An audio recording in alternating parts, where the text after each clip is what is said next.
Welcome to Knife Chats. If you like what you see, give it a thumbs up, leave a comment, share it with friends, subscribe, and ring that notification bell. Thank you. Okay, I think it was Slicey Dicey who started the beauty pageant of knives. I saw it on several places now. I think I was first clued in on it from Big Red EDC, but I believe it actually started with Slicey Dicey. In any case, I'm going to make an attempt to do my beauty pageant of knives.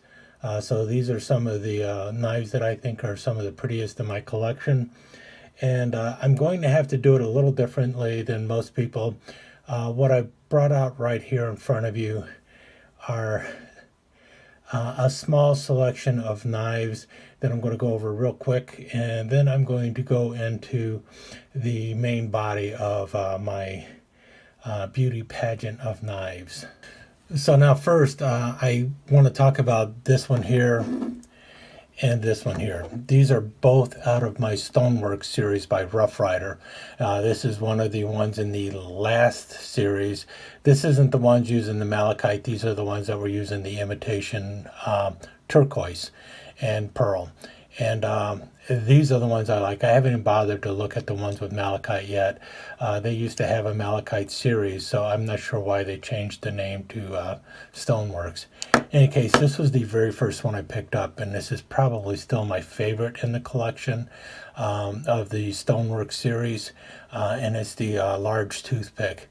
I like the large chunks of blue turquoise in these. Most of them have a lot of red, but I like the blue better. And this is obviously the 5-inch toothpick with the 4-inch blade, and you have the ringed and I don't know what you would say, kind of embossed bolsters and everything, which is pretty cool. And then this one here, this just is an example of what else you can get in there, because this one I really like the large hunk of white pearl up there. That is just a beautiful slab going on. And then you see the abalone here. So you've got your nickel silver, white pearl, abalone, the red, another strip of abalone, then the red, which is jasper, bloody basin jasper, and then the blue turquoise again, and then the large hunk of white pearl. And I don't know, I just really like the way the Stonework series looked. And next up, well, how can you have a beauty pageant without a nice looking woman in there? And this is my Mermaid of Warsaw marlin spike knife. I've just recently done a video on that, so you've probably seen that. I will link over to that. I will also link over to the Stonework series in the description, as well as in a pinned comment below. Now, it's hard to imagine a beauty contest talking about knives where you don't break out a piece of stag. And this by far is my prettiest stag knife as far as I'm concerned. I have a Great Eastern Cutlery toothpick in stag, but the India Sandbar stag on this Case Junior Scout is much better than any other knife I have in stag. And it is just your little Junior Scout. So you've got the spear blade, the small can opener, and the can opener does function despite its size. Same with the bottle opener and screwdriver tip here, and the reamer. Everything on here works great.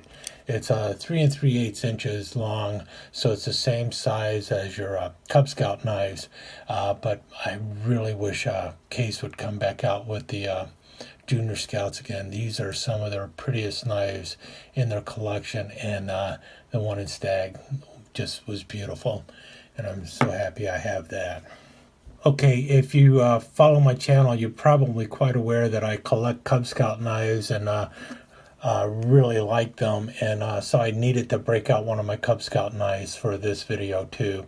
And so the one I chose was my 75th anniversary Cub Scout knife that came out in 2005, and this was made by Camillus, and it has unlike so many other Cub Scout knives, This one has a beautiful dark blue bone handle, beautiful jigging on it. You've got the classic 75th anniversary shield going on with it, and then the 75th anniversary blade etch going on with it. You see there, Camillus, New York, USA. So this one came out, like I said, in 2005, and very much a limited edition. It was only made that 1 year, and you've got everything going on. It's your typical Cub Scout knife other than that, except instead of having a Delrin or a celluloid handle that shrinks, this one actually has a beautiful blue bone handle, and you will not see bone on any USA made Cub Scout knives other than the 75th anniversary one. And while we're talking about primarily pocket knives, I figured I would also break out this knife back here, which is a knife that is basically the first knife I ever made. And again, it was made with a blade blank that is supposed to look like a file, and it's a really nice looking blade, about 4 inches long.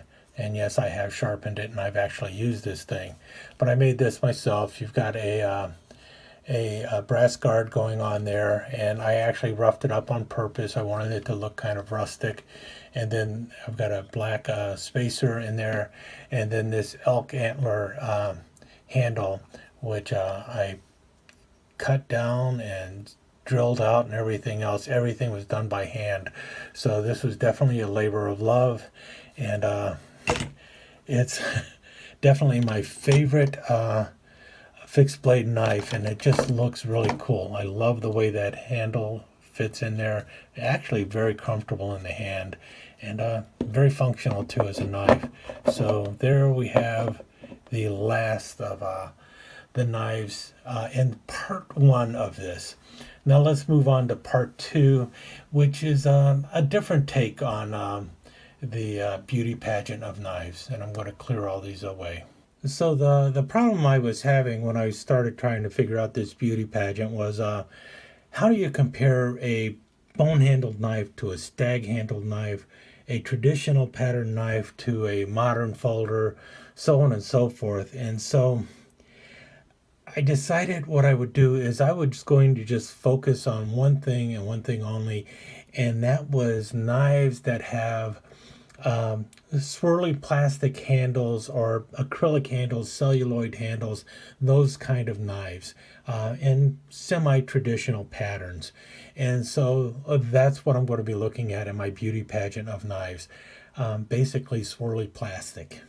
And it seems to me the best way to start this off would be with a matron of ceremonies, a knife that when it came out, it probably was one of those knives that everyone said, man, that thing is a beauty. It doesn't look so great now, but I tell you, at one time, it was definitely a beauty. And that one is right here. It is it's by Colonial. It's a Coke bottle knife that is, it's a fish knife that is built on a Coke bottle frame. And you can definitely see the lines on there with the Coke bottle. And you've got the fish scaler blade there. You can see there, hook remover, fish scaler remover, cap lifter going on there. Really just a beautiful knife. And then a main clip blade, which is a monster of a clip blade going on. See there, Colonial, Providence, Rhode Island. This one dates before World War II, and it's just a beautiful knife. Even though, yeah, it's got some tarnish going on and everything else, but you can see it was really just a stunner when it first came out. And those green and black scales with all that swirly plastic, yeah, this is a beauty. So that's the matron of ceremonies, my Colonial fish knife, Coke bottle fish knife. Now next up is my Guardian Angel knives. I've got 4 of them. There's only 4 in the series. And one of them has a purple swirl, and you see the Latin cross on there. And then the tiger eye, really like the tiger eye going on there too. And if you notice, it has a a pair of guardian angel wings, actually guardian angel wings on there. And then the green swirl, again with the guardian angel wings. And then the very first one I picked up, which is the one that definitely wins among these four as far as I'm concerned, is the cracked ice, or the imitation mother of pearl, again with the Latin cross. Now this is very similar to what you see in a Rough Rider toothpick. You've got the triple ring bolsters going on, and the wide clip blade, 5 inches long. 5 inches closed with a 4-inch blade. And you see there it's by Raging Bull. It is my Guardian Angel large toothpick. And the cracked ice, or the imitation mother of pearl, beats out the other three as far as I'm concerned, but you can see they're all quite pretty. So it really comes down to which ones you like best. I'm going to take these three away. I will leave the Guardian Angel there. And I definitely need some kind of camp knife in cracked ice, and this is the one I'm going to go with, which is another one in imitation mother of pearl. Now this one's kind of cheating a little bit, because this is basically a very thick layer of enamel that is done in the cracked ice or mother of pearl, but it is still a type of celluloid, or something similar to that. So it's kind of cheating, but I'm going to go with it anyway. And this is just a beautiful one. This one has never been used or anything. And you see there the can opener with the patent number on it, the small cap lifter screwdriver. You've got the original unused reamer or awl, and then the main spear blade and the removable bail going on there. But you can see that. Look at how that shines. That is just really great. So there you have it, my Imperial Camp King. It will be representing my camp knives in swirly plastic. But I do have a couple other camp knives in kind of purple swirly stuff. This one, look at how that just, the dragon there lights up in that purple. It is really great. You see it over on the other side with the work going on there. You got almost everything opens from the front side. You got the can opener there.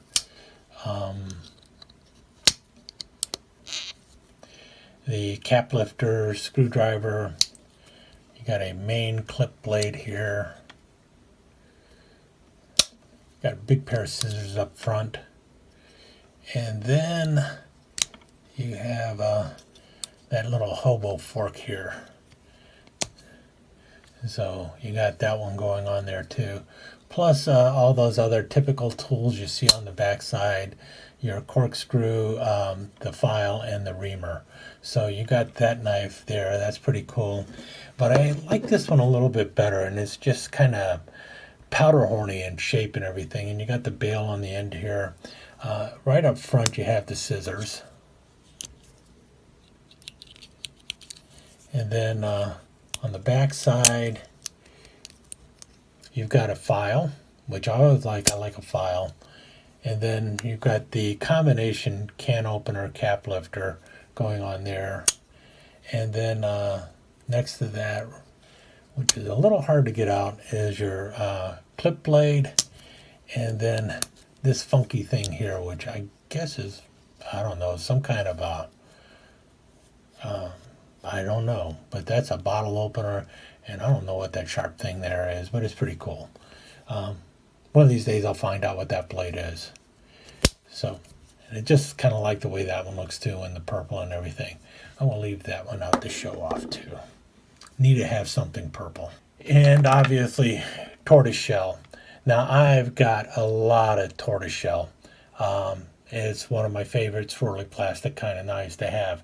But I'm only going to put one of them out here. I will be doing a video in the future on tortoiseshell in general, a little bit about the history of imitation tortoiseshell, as well as everything else. But I thought I would show this one off because I really like this one. I like the pattern on this one, the coloring in it. It really looks good. Most of my tortoiseshell knives are by Rough Rider. This one has your pin blade in the back and little clip blade in the back, and then falling in the middle is a large clip blade. And if you notice, it is a split back spring going on there. So there's the one that is going to represent all of my tortoiseshell. And yes, I could have easily represented the tortoiseshell with two different styles of 5-inch toothpicks. The one by Marbles is your typical 5-inch toothpick, and then I also have a Winchester barn door hinge toothpick. And you know what? As long as we're representing barn door hinges, I will leave the barn door hinge toothpick out here too. I have done a video on that barn door hinge already too. Okay, I'm going to pull the camera back a little bit to show off that box a little bit better, I guess. And that is my Mac the Knife, a genuine Trixie and Milo product. I've got two of these knives, and they're both more or less celluloid, so I think I can show them off real quick. I do have a video on them as well. But I think these are really awesome knives. I love the backside here. I notice stays sharp. They're so you've got some kind of paper or something underneath the clear acrylic coating, and then on the front side of this one, you have that cat with the clock for a stomach, and on this one you got the little sailor girl that says "Hold fast." So both of those are pretty cool knives, I think. And as you can tell, these are sunfish or elephant toenails, whichever way you want to call them. I would say these are sunfish, so you've got the really big blade going on. And the other blade on it, though, instead of having a second pin blade on it, you got a really big cap lifter and screwdriver tip going on, which is pretty cool. And one of the things that I really like about the Mac the Knife is the stuff that they have on the back here, where it says, "The classic sunfish-style pocket knife harkens back to the days when every man in America carried a blade with him wherever he went. Isn't that so true? My grandfather always said, a smart man will always keep his powder dry, his knife sharp, and his whiskey handy." That's what I really liked about the box. I mean, the packaging on these were really cool. Because we're looking at a beauty pageant, and I know everyone is not crazy about cats, we're going to leave the Sailor Girl out. So a little bit ago, I talked about this toothpick that's in tiger eye, which is a type of stone. Obviously, this is imitation tiger eye. It's basically acrylic. Well, I've got another knife that is in that same material, and I really like this. I keep looking for more tiger eye. I just love the yellow and black and the white. It just really looks cool to me. And this is a U.S. Classic Congress, and I also like this one because of how high the blades are on there. I love the blades that go up high. You got much more functional blades than those skinny blades. So you've got a pin blade here. Yeah, it is two sheepfoot blades, so they're both the same, but they're wider, more substantial sheepfoot blades, which I like. And then obviously the coping blade on the other end, which is pretty cool. And for a shield, it's just got a bar shield, so you could, in theory, get your initials or name or anything inscribed into that shield too. So that's pretty cool. And like I said, I really just like tiger eye. It's one of those probably I could very well like tiger eye even more than tortoiseshell, but tortoiseshell is just so traditional. But there we have that one. I already talked a little bit about the Stonework series of knives, but around the same time that the Stonework series knives came out, there was another series that Rough Rider did, and they did it in collaboration with Brian Yellowhorse, the son of David Yellowhorse. Brian Yellowhorse is a knife customizer in his own right. In any case, he teamed up with Rough Rider, actually Brian Wilhoit of Rough Rider fame, and came out with the Arrowhead series of knives, which feature an imitation turquoise handle with an engraved bolster. Now, And this is what they look like. This is the canoe. I've got several other ones in the pattern, and I really like these. Yes, it is imitation turquoise. It's not real. It's just a celluloid handle, or actually acrylic handle, or some kind of blue plastic handle. It's got the wonderful little arrowhead shield going on, and you can see the work on the bolsters that was done. And yes, they were cast and they were just made in China. So you're not talking about a $200 or $300 knife, which is what you would normally spend on a Brian Yellowhorse original custom knife. And Brian Yellowhorse caught all sorts of crap for doing this because, suddenly he attached his name to some knives that were being made in China instead of custom knives that he had done through Case or Buck.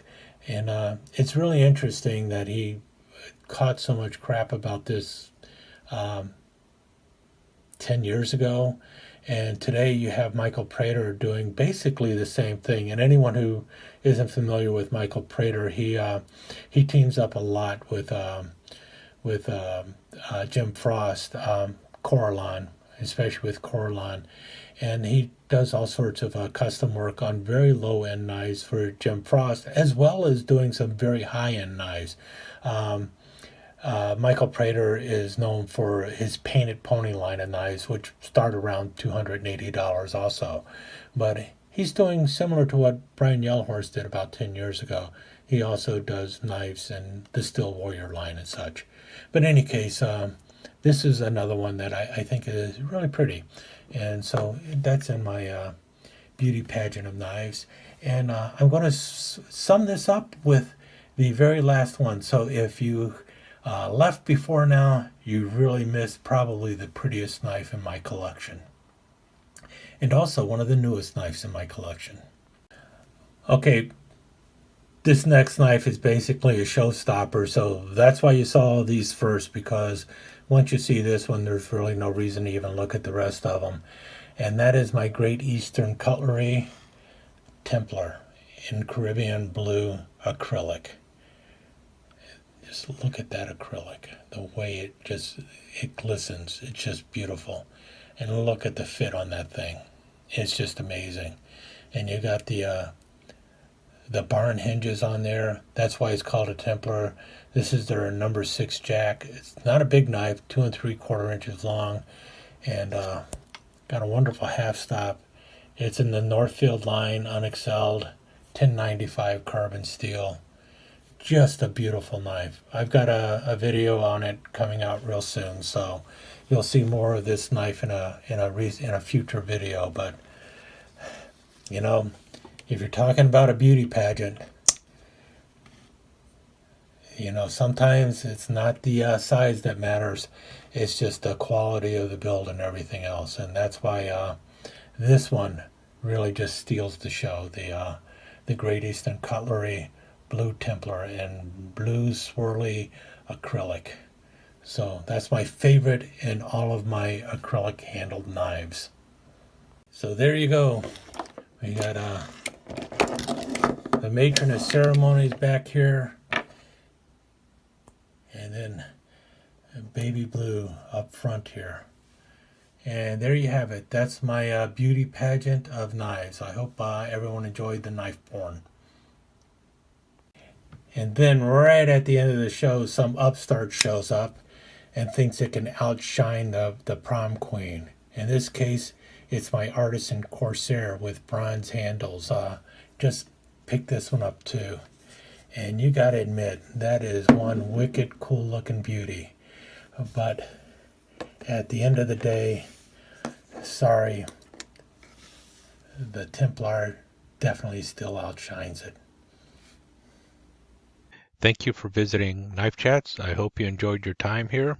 If you did, please give us a thumbs up and consider subscribing to the channel and ringing that notification bell so that you will be notified when the next episode of Knife Chats is up online. Thanks again. See you soon.